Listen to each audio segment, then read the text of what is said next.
மறக்காம சர்ப்ரைஸ் பண்ணுங்க. Thank you. Hey guys, and welcome back.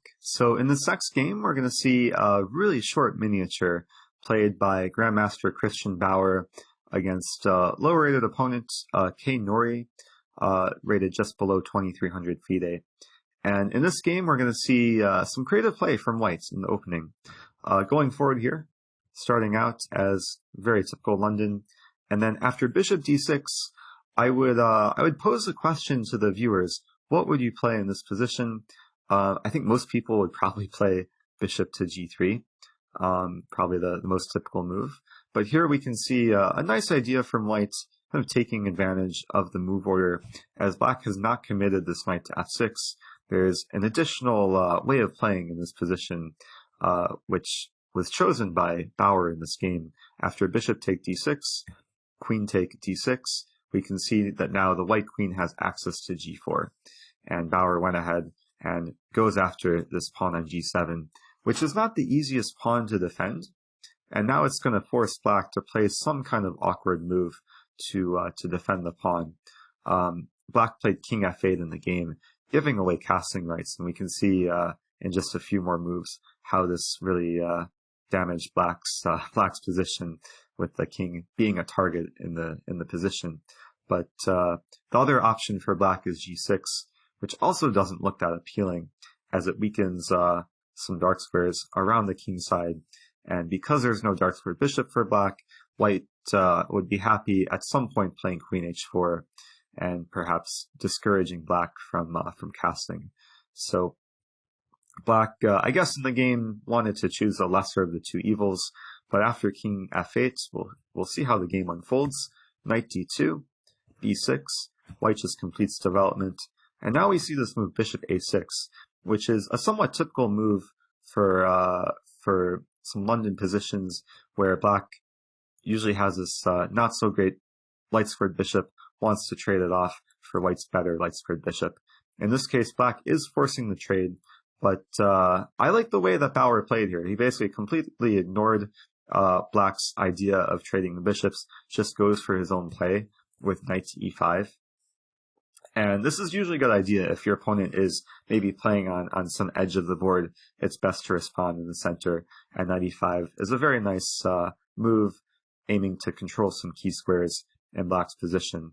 Now this prompted black to play f6, which looks very natural. I mean, why not try and kick the knight away from its nice center post? The problem with f6 is essentially white's next move is incredibly strong. White does not have to move the knight here, but rather can keep the knight on e5 with a very nice queen to f4. And the idea of this move, not only is it pinning the pawn to the king, but it's also aligning itself with the queen on d6. And there is a tactical threat here, which black has to be careful about. Let's imagine black plays some careless move like bishop take f1. This would be a very tragic blunder due to knight g6 check with attack against the king and the queen, and it's very nice for white that e7 is also controlled, so king e7 can't be played, and white is just winning a free queen. So going back, black had to defend against this knight g6 threat. Black unpinned himself with the somewhat odd-looking king e8.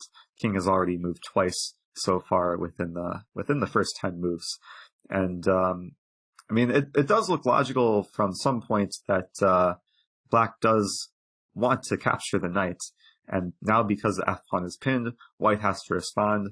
And again, white played a really nice move in the position. Rather than moving the knight, went for another counterattacking, another kind of aggressive response with this move queen g3, which doesn't take any measure to defend the knight, but rather counterattacks his pawn on g7.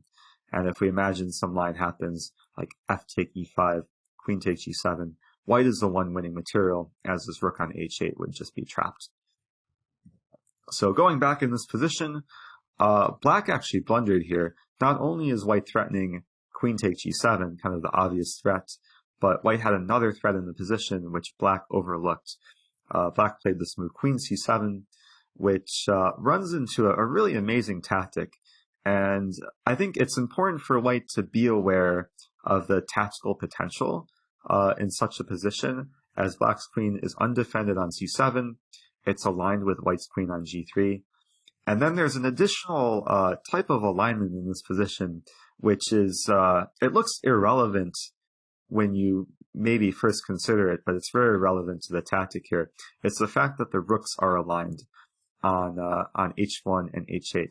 And even though there's pawns on h2 and h7, and usually this is just a useless observation to make, in this case it's very relevant because white has the amazing tactical move knight to g6.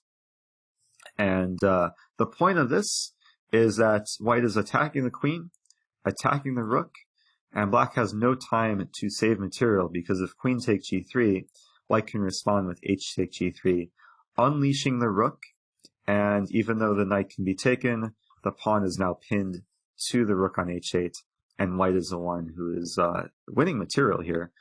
White is at least winning the exchange, more than enough to win the game. So going back, black actually just resigned after knight g6. Pretty incredible way to finish things off. And this is not a tactic you see every day. It does take some level of creativity and out-of-the-box thinking to find a move like knight g6. So going back to this position, I would actually encourage you to find a better move for black here, as white has the threat of both queen take g7 and knight g6.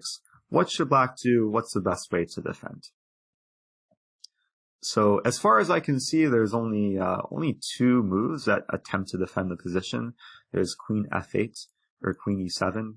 Queen e7 is probably the best move here, but we can see this is not exactly the most desirable thing that black wants in the position, as both the king and the queen have moved multiple times from so early on, and black is still pretty undeveloped here. And amazingly enough, there's another aggressive follow-up from white. So I would like to keep the line going here, and feel free to pause your video and find the follow-up that white can play in this position. So of course you probably have to do something with the knight by now, and there's a few different knight moves to consider. There's knight retreating to f3, the knight retreating to d3, but in my opinion, probably the most energetic and probably the strongest move is this move knight to c6, which again uses some creativity but takes advantage of the fact that this knight is tied down to defending the bishop, and if black were to take on c6, white is very happy to capture on a6, as there would be some weak light squares in this position. White would then have some ideas of playing bishop to b5. Meanwhile, if black does not capture on c6, black could play a move like queen b7, but then white can respond in a few different ways. Probably the simplest way is to take on a6, and after taking on a6, the knight does appear to be trapped in this position, but we should note that black is tied down to defending this pawn on g7, so the knight can't be taken right away, as white is always happy to win g7 and trap the rook. So there's a nice move here from white, pawn b4. Again, making use of the tactical nature, and also with a simple positional idea of playing b5 and just getting a very nice position and stabilizing the knight on c6. So I like this game. It showed a number of really creative ideas, which you don't see every day in the London. And I hope you guys can take some inspiration from this and maybe apply the same sort of out-of-the-box thinking in your own games. So with that, we will end it here, and I'll see you in the next lesson.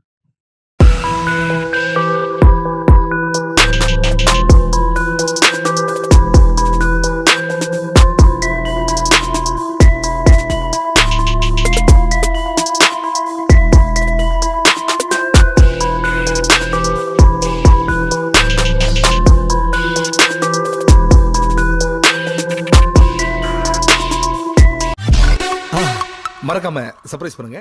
Thank you.